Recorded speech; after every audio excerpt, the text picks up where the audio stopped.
कि बहुसंख्यक हिंदू जनमानस अपने आप को कहीं धीरज दे सकता था। जिस तरह से राजस्थान भर में दंगों में की जांच में तुष्टिकरण हुआ, दंगाइयों के खिलाफ कार्रवाई में तुष्टिकरण हुआ, जिस तरह से राजस्थान में मंदिर गिराए गए, जिस तरह से राजस्थान में जो है संस्कृत के बजाय उर्दू को प्राथमिकता दी गई, जिस तरह से राजस्थान में रामनवमी के जुलूस पर प्रतिबंध लगा करके और राजस्थान में जो है दूसरे जलसे और निकालने के लिए जिस तरह से जो है भेदभाव किया गया।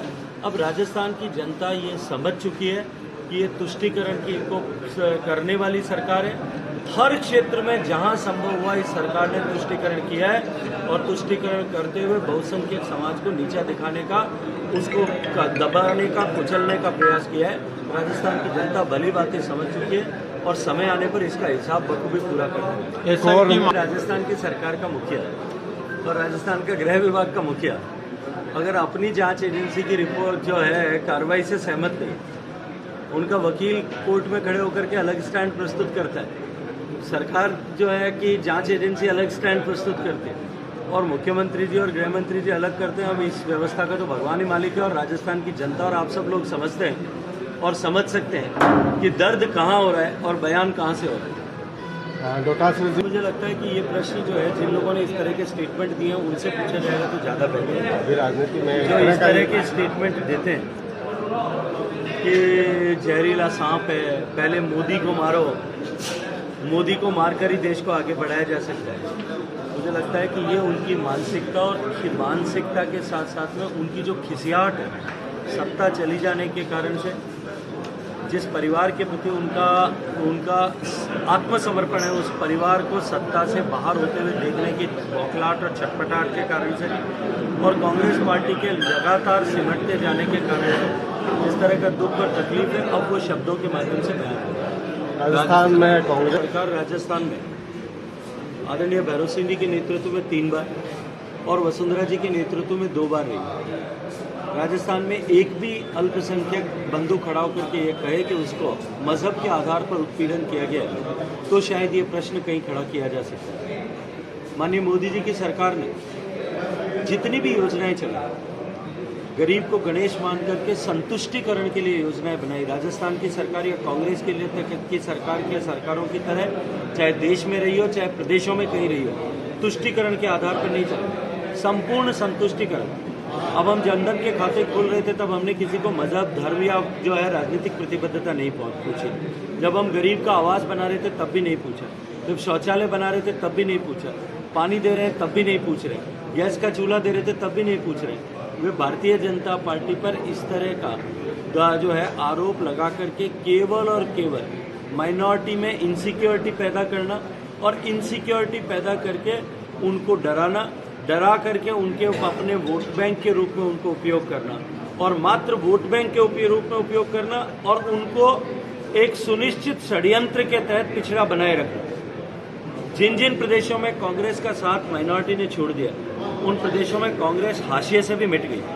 उत्तर प्रदेश के हालात आपने देखे हैं। अब 2 दहाई का आंकड़ा भी कभी कांग्रेस छू पाएगी इसकी संभावनाएं कांग्रेस ने खुद ने भी समाप्त मान ली। ठीक यही हालत बिहार में, ठीक यही हालत देश के अन्य प्रांतों में जहां माइनॉरिटी उनके साथ से छिटक गई है, वहां सभी जगह ऐसे हालात हैं। अब अपने इस जो है बिगड़ते हुए स्वरूप को और अपने सिमटते हुए स्वरूप को बचाए रखने के लिए इस तरह के अनर्गल बयानबाजी वो लगातार निरंतर करते रहे। सर, राजस्थान जिस तरह का धोखा हुआ, राजस्थान में जिस तरह से भ्रष्टाचार का बोलबाला हुआ, राजस्थान में कांग्रेस पार्टी के विधायकों और मंत्रियों ने जिस तरह से दोनों हाथों से लूटा है, राजस्थान में जिस तरह से माफिया का राज हुआ, राजस्थान के युवाओं के साथ जिस तरह का षड्यंत्र हुआ, राजस्थान में सरकार के सानिध्य में सरकार के द्वारा बनाए गए लोगों के द्वारा जिस तरह से पेपर लीक कराए गए, पेपर बेचे गए, राजस्थान में जिस तरह से बेरोजगारी बढ़ी, राजस्थान में जिस तरह से महिलाओं के ऊपर अत्याचार हुआ, राजस्थान में जिस तरह से क्राइम ग्राफ बढ़ा, राजस्थान की जनता इन सब से परेशान होकर के अब की बार पूरी शिद्दत के साथ में कांग्रेस पार्टी को जो है जिस तरह कांग्रेस पार्टी के नेता जो अपेक्षा कर रहे हैं उससे भी बड़ा सबक सिखाने के लिए कमर कस करके मानस बना करके तैयार करें। अंतिम प्रश्न है सर, दिल से जवाब। दिल से आपने पूछा है तो मैं दिल से उसका जवाब दूंगा। मैं छात्र राजनीति में 1992 में आया था, विश्वविद्यालय छात्र संघ का अध्यक्ष बना। सामान्यतः छात्र राजनीति में जितने भी चेहरे जो छात्र राजनीति के माध्यम से आए हैं, आप उठा करके देखिए, वो सब अपना स्टूडेंट लीडरशिप का टेन्योर खत्म होने के साथ ही राजनीतिक जमीन की तलाश करके यात्रा प्रारंभ कर दी। मेरे पास भी समुचित अवसर थे, इस तरह का बैकग्राउंड भी था, इस तरह के संपर्क भी थे और इतनी लोकप्रियता भी थी कि मैं शायद उस तरह की जमीन तलाश करने के लिए काम कर सकता था। लेकिन मैं जिस विचार परिवार से आता हूँ, वहाँ व्यक्ति किस भूमिका में काम करेगा ये व्यक्ति तय नहीं करता, विचार परिवार के लोग तय करते हैं, परिवार के मुखिया तय करते हैं। परिवार के लोगों ने मुझे कहा कि मुझे सीमावर्ती क्षेत्र पर जाकर के सीमा जागरण के लिए काम करना चाहिए। मैंने 22 साल तक सीमावर्ती क्षेत्र पर काम किया। मैं भारतीय जनता पार्टी की डायरी पर भी कभी नहीं गया। जब संगठन ने तय किया कि मुझे सीमावर्ती क्षेत्र के से हट करके अब राजनीतिक क्षेत्र में काम करना चाहिए, मैंने राजनीतिक क्षेत्र में आकर के शिद्दत के साथ में काम किया। संगठन अगर आगे तय करे, मुझे राजनीतिक क्षेत्र में आकर के सरकार में माननीय प्रधानमंत्री जी ने सरकार में काम करने का अवसर दिया, पूरी जो है एक तपस्या के रूप में सरकार में भी काम किया। सर आगे अगर मेरे मेंटर्स विचार परिवार के लोग मेरे लिए इससे बेहतर कहीं कोई भूमिका देखते हैं, वो शायद हो सकता है कि वनवासी कल्याण परिषद में जाकर के काम करूं, ये देखते हैं, तो भी मैं उसी शिद्दत के साथ में काम करूंगा, क्योंकि मैं ये जानता हूं कि मैं चाहे कहीं भी काम करूं, अंतिम लक्ष्य एक है कि भारत को विकसित भारत बनाता और भारत का सम्मान पूरे विश्व भर में जैसा सम्मान पहले था वैसा सम्मान स्थापित करना। मैं उसी के लिए काम करूंगा, उसी के लिए जीवन पर्यंत काम करूंगा, इसके अतिरिक्त और कुछ नहीं।